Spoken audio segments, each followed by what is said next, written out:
perhitungan biaya halaman 14, mengumpulkan hasil parutan yang tercecer. Nah, dalam proses pengumpulan hasil parutan yang tercecer ini ada biaya tambahan yang dikeluarkan, yaitu membeli serokan karet. Tujuannya apa ya tadi? Sebagai alat bantu untuk mengumpulkan parutan yang tercecer tadi. Misalnya di sini dihargai harga serokan karet itu adalah sebesar Rp20.000. Kemudian hasil penjualan, hal ini maksudnya adalah dari hasil parutan tercecer tadi diperoleh, misalnya dalam satu hari itu bisa dapat 1,58 kg per hari. Mungkin ada konsumen yang mau membeli hasil parutan yang tercecer tadi, misalnya untuk keperluan apa gitu, makan ternak dan sebagainya.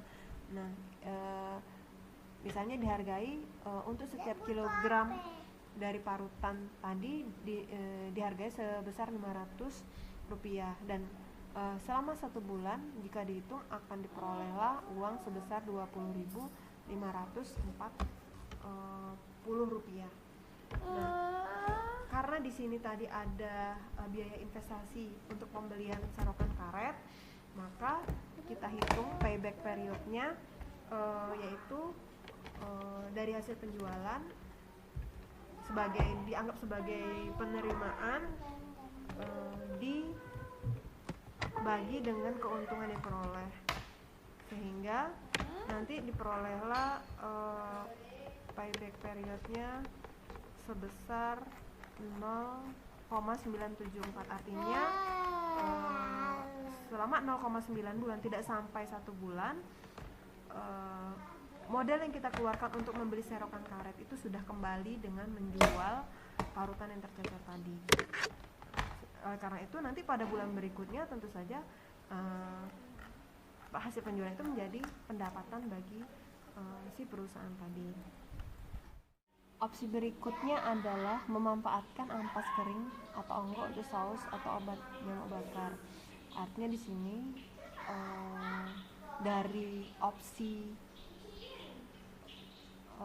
proses penyaringan kan diperoleh ampas. Nah, ampas ini kemudian dijual oleh pihak pabrik atau industri ke industri lain yang membutuhkan, misalnya industri saus atau obat nyamuk bakar. Nah, misalkan dalam satu hari ini, jadi kita hitung hasil penjualan ampas itu berapa, itu dianggap sebagai keuntungannya atau pendapatannya.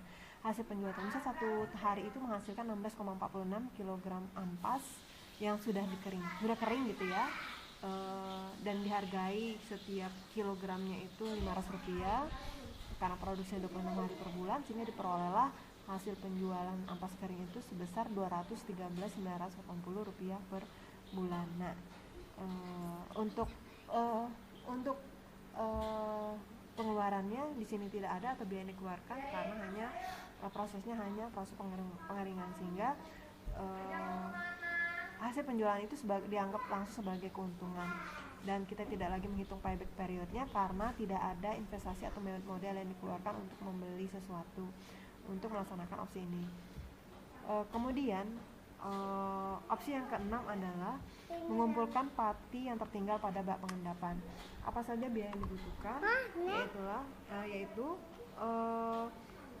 untuk mengumpulkan pati yang tertinggal pada bak pengendapan dibutuhkan sapu dan serokan khusus gitu ya, sehingga kita memerlukan biaya tambahan untuk membeli itu, misalnya sebesar Rp30.000.